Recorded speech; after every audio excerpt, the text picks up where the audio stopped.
What's going on, guys? Welcome to this week's episode of Merricks Garage. If this is your first time to my channel, I want to say welcome. I do a video a week on my K30 Blazer and other square bodies, the build-up, the restoration, the repair, the adventures, and most often the mistakes I make with the build. Well, I'm pretty happy with how the truck sits right now. Underneath, the frame is dialed, the suspension is running well, the roll cage is getting back together, the interior is good, the engine's strong, but the body is beat, broken, and tired. My core support is bent in half, both my quarter panels are smashed, my roof is creased and rusted, so it is time. I've toyed with the idea of doing an entirely new body on here, but pulled away from that due to all the work that the electrical would take. And quite honestly, my floor plan is fine. So what I am doing is throwing a new roof and an entirely new front section on there. I've got these fenders, I've got a hood, I've got a core support, everything's being prepped, everything's being primered, painted, and is pretty much ready to go. So in this week's episode, we're going to bang through all of the stuff I did to these panels to make them fit better, make them a little bit stronger, and in my opinion, improve upon some of the things that that GM should have done. Anyway, it's going to be fun. Let's go get it. Merricks Garage. I was able to score this sweet front clip, complete with core support, stock fenders, and stock hood. This is going to be going on the truck when I have straightened it all out, and I can't wait. Here we have, this is the passenger panel that is mostly filled. And I obviously got to do a lot of cleanup work on it, but yeah. And if I have any left over at the end, I'll probably fill this one some more. And here is the other one that has no foam in it yet. What I wanted to show you is the difference in resonance.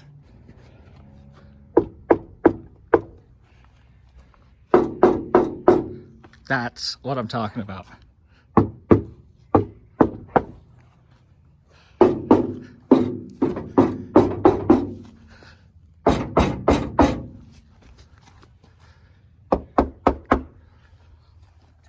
What I want to rectify with these fenders, though, is the problem I've been running into for years is they have to be trimmed quite extensively to swallow the tires that I want to put on them. This is historically how I've always trimmed them.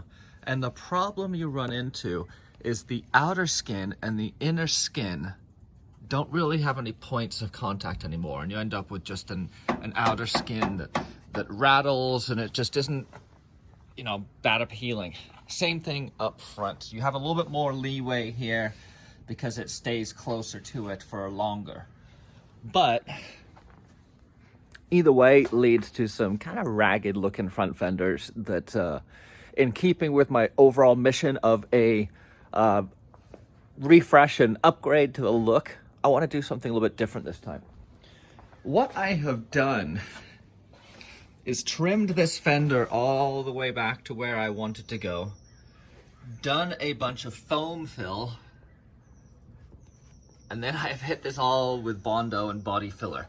Now, do I expect this to hold up over the long term? No, most likely not. I don't think Bondo flexes that well. I don't think it adheres that well to the inner and the outer skin, but it is better than nothing. I'm also toying with the idea of folding this up and around the edge to give me a little bit more bite. But that's where we stand. These have all been buffed down and they're ready to get sprayed. My neighbor is going to be doing some painting, and I think he's going to spray these with an epoxy primer for me. So today I'm going to finish sanding down the hood. They're all in great shape, but if I can make them look a little bit better, the chances of getting my wife to go on a date with me in the truck go up exponentially, which is a win. I pretty much hit everything with either a 180 or 300 grit sand to get everything back down to flat white paint. You can see I'm about half done here. Substantial difference. What I'm looking to do on this piece is trim this so that I can fold it up here, capture this bottom, and give myself some sort of anchor from the skin to the body. So I'm gonna release it right here with a little cut. I'm probably gonna throw a little seam along here so it'll bend nicely. And then I'll probably pull a hammer out and mallet it in place. I like how this has come out. I mean, it's not perfect. I'm trying to figure out, maybe I will pop a bead down there and see if I can really get this nice and clean. But this is how it did look. And this is how it looks now. Nothing great, but what it does do is it just closes up this bottom piece. Just bear in mind that as much work as I'm putting into these, it's because I just like doing things. They're pretty much disposable at this point. I have another set in the back. I'm always collecting them. And when you're going wheeling, they're gonna get damaged eventually. Tight squeeze, rubbing on trees, you know, that sort of thing. So, it's not gonna be a show car, but it will look good. I hope. Down here at the local neighborhood body shop, aka my neighbor's backyard, and he has graciously offered to hit it. It's like an epoxy primer? Yes. An epoxy primer for, he's painting some stuff for his MG. Look at this. This is what cracks me up. Here's the MG parts he's painting. Look how huge they are. Now he's wishing he never offered to paint some stuff for me. Because we've got these guys, and we've got my quarters too. And potentially a hood, but we'll have to see about that one. Thank you, sir. Certainly.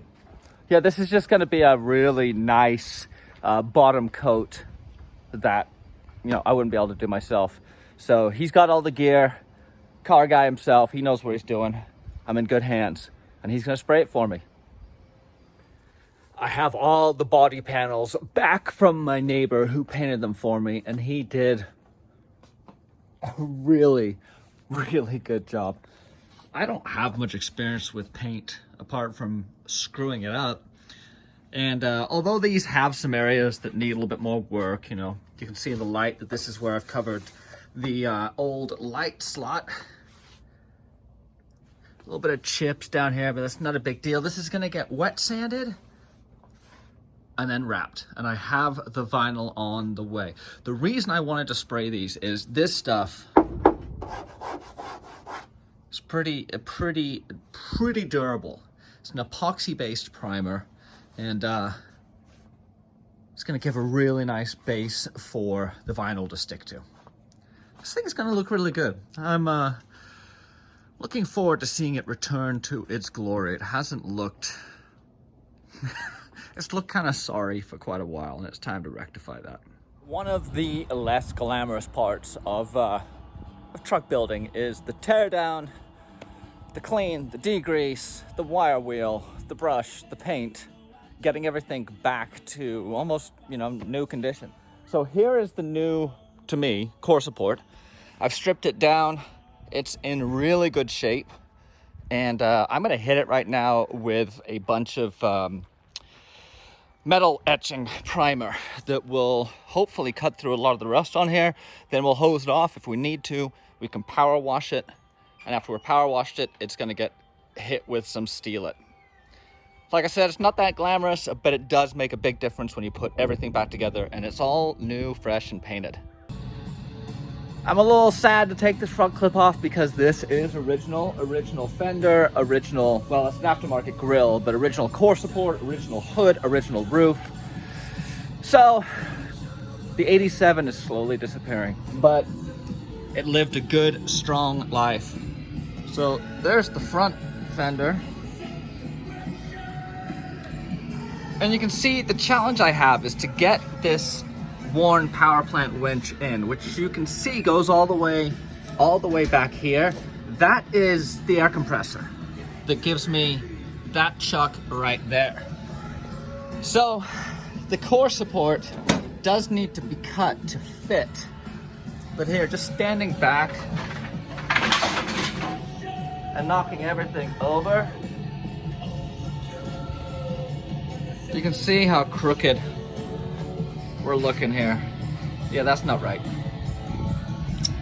So these are just flapping in the breeze. The hood doesn't shut. This is all, I mean, it's been like this for a long time, but it is time. It definitely is time.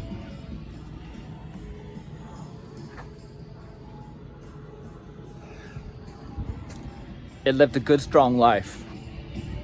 It's time to let it go. I have knocked the core support down pretty good. It's not perfect. I mean, let's be honest. If I wanted to hot tank this thing and draw it down to bare metal, it'd be a heck of a lot of work and probably cost. But what I like to do is just take a look at the whole piece. Are there any particular areas of heavy rust? On this one, I didn't find heavy rust, but there was some starting to get a foothold down at the bottom of the core support on the passenger side, right where the battery goes. And I think the overflow for the nope, the overflow goes somewhere else. But anyway, underneath where the battery goes, I would guess that over the last 30 years, some battery acid has probably done some work on that. Here it is, all degreased. I've hit down a lot of the, see, this is it's my worst areas, and there's nothing of concern here. So this is gonna dry out, get bone dry, and then it's gonna get blasted with a coat of Steelite.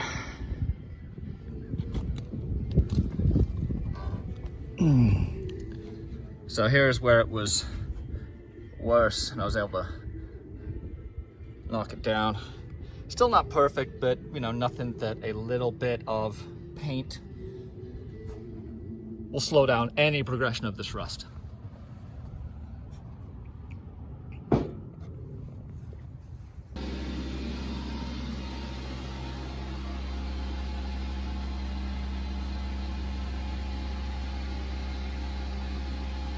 There we go. There's the first coat on the back. I love the way this stuff lays down.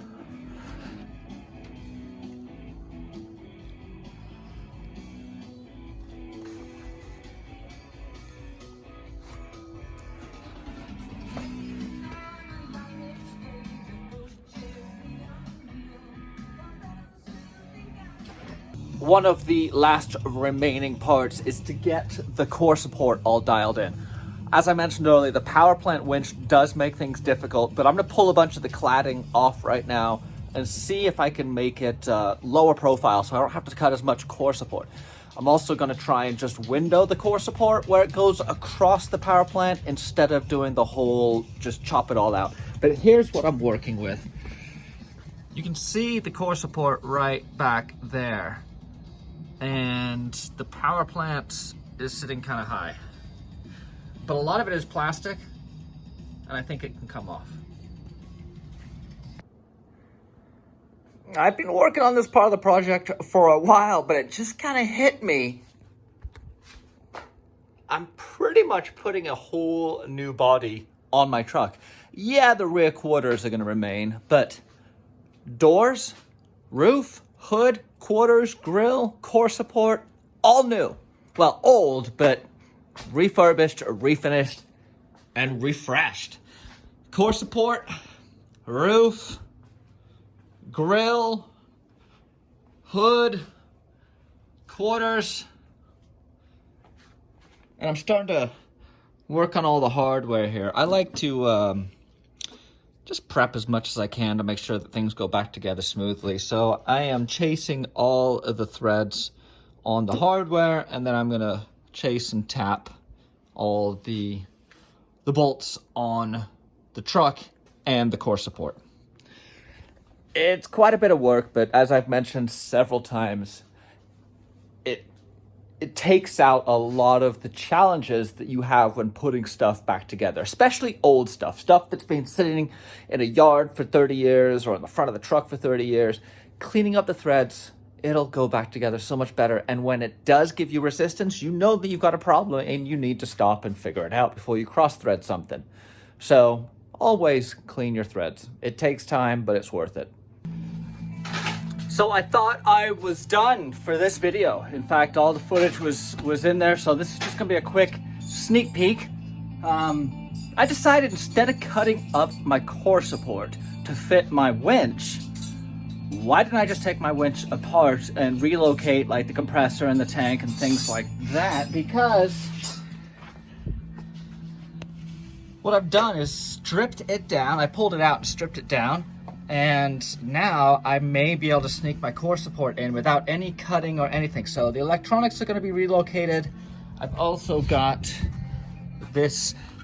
This is the tank, but this can be put anywhere I want.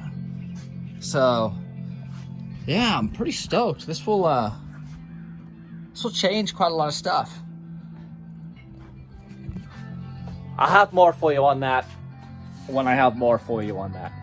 If you guys enjoyed this week's episode of Merricks Garage, if you have not given me a subscribe, go ahead and do it right now. Hit that button. And also, I put out a video last week where I am giving away your choice of Milwaukee tools. So go look at the video, answer the question that I ask, and be entered in the drawing for a set of wrenches, an impact gun, a Sawzall, you name your prize, within reason. Anyway, we'll see you next week, Merricks Garage.